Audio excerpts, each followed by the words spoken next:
Bismillahirrahmanirrahim. Assalamu alaikum. My name is Hassan and today we are going to add product to cart when user visiting a specific page in WordPress. Before starting work, it's my request, please subscribe my channel. Thank you. Now back to our work. So we will do this using custom code. So go to dashboard, scroll down on left side you see plugin, so click on add new. Then in search plugin write WP code. So this is plugin WP code, insert header and footer we will use. So you will install this plugin and activate it, and after activation scroll down on left side you see code snippet and then you see add snippet, so click on it. Then you see add your custom code, so click on it. Now create custom snippet section open, scroll down you can add title here, then you see code preview on right side you see code type, drop down select PHP snippet. So we are going to paste code here and you will find this code in video description or in comment section.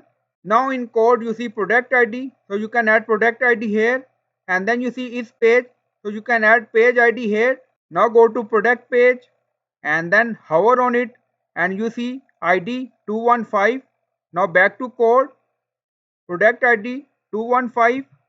Now go to pages and then edit any page, so click on edit.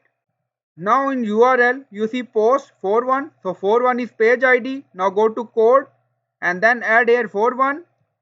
And now scroll down you see insert method auto insert location run everywhere.